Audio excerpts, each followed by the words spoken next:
Okay, I forgot one last thing. In addition to using the rubber glove to prevent the hand melting skin syndrome, I also bought a high quality bucket. I first tried using a blue bucket from a big box and it literally leaked on me. And so what I do now is I seal my bleach and use it for several months. And you want it full enough to where you can submerge everything, but not so full that it sloshes over and causes your significant other to become really upset with bleach marks getting on clothes or getting on the floor. Okay? So that's it at this point. This is for people who love to take care of hummingbirds. There are a variety of feeders, and I have a bunch of plastic ones. I've had glass, but the plastic worked best. So when you open a used feeder and you look inside, if there is anything black, you've left it up too long and you're trying to kill your hummingbirds. When you open it up, there shouldn't be anything inside like insects or black mold. So what I do is I empty out all the sugar water. I'll rinse it with just a little bit of water to get rid of sugar because I don't want sugar blending with my bucket that contains 1 gallon of bleach and 3 gallons of plain water right out of the tap. And I'm going to dunk all of these in here, and the camera will show you what it looks like inside this bucket. This is bleach water. Now, you'll notice I'm wearing a black glove because I don't want to lose a layer of skin. Everything is submerged, and I'm going to occasionally move it around because these plastic parts float. Very irritating. They would only sink. So, I'm going to leave this in for 5 minutes. After 5 minutes, and these have all actually been sterilized ahead of time, they're essentially sterile. And so I'm going to shake off all of the residue that I can of the bleach water, and with a slow trickle of cold water, I'm going to rinse these adequately, what I would count 3 times. And this is from my days as a pharmacist in chem lab.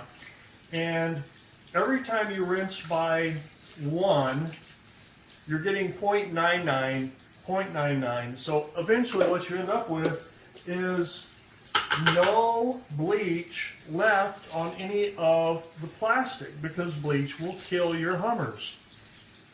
So after you have sterilized and rinsed cleanly with just plain tap water, all of these, then you're ready to boil water and add a 1/4 cup of sugar for every cup of water. Now, when you add that sugar to the water, you're going to end up with more than 1 cup.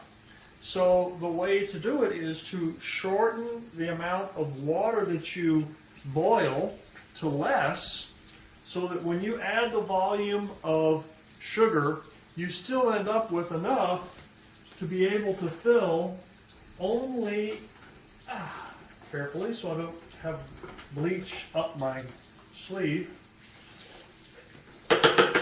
all of the smaller containers. Get rid of the bleach.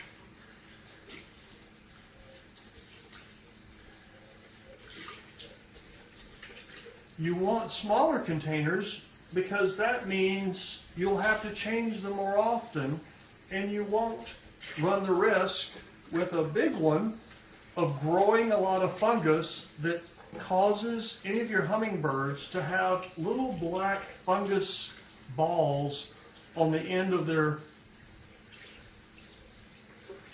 beaks, which is actually a swollen tongue at this point, because what they'll try to do when they get infected is they'll go to every hummingbird feeder and they'll try to feed.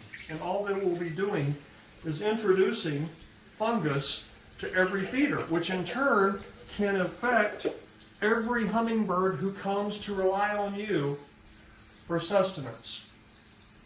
So if a black beak appears, you have to pull every hummingbird feeder off and hide them for 3 to 4 days until that hummingbird who's infected dies. There is no cure. But if you don't, then that fungus will spread to every hummingbird you have, and you'll kill a bunch more birds. So use bleach water.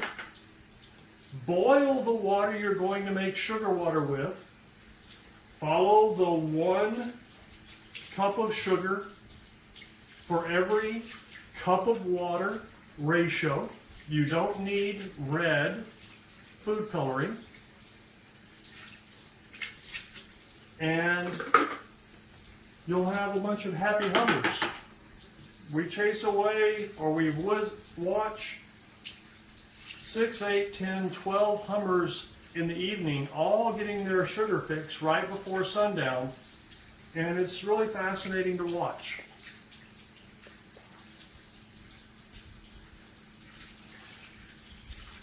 Are we there?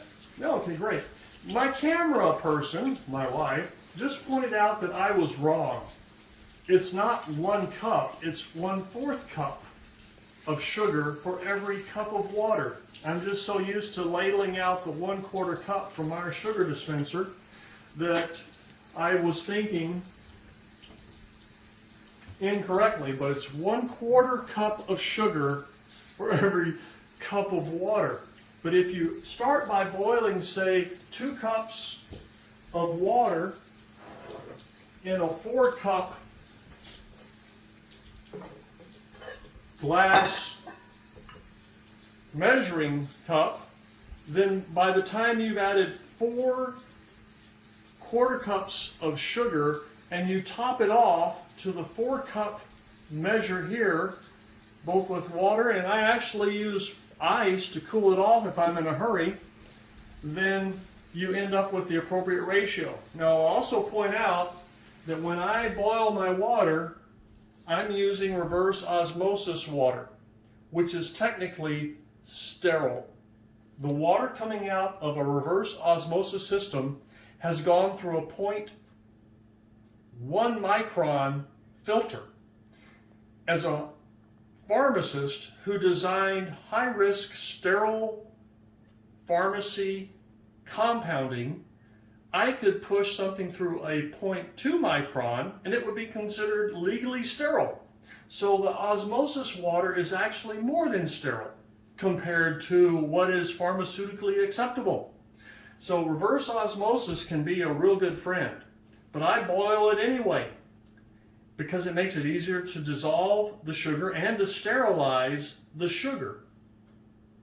Mix it all, pour it up, and change it frequently.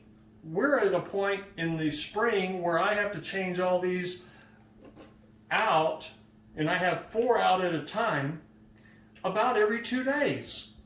So again, anytime you open up a feeder and you see anything other than clear fluid, you've waited too long and you've put your hummers at risk. So that's my suggestion. Again, don't bother with red color. It actually can be toxic depending on who makes it. And the hummingbirds know what to do. Trust Mother Nature, but give them the best chance at thriving.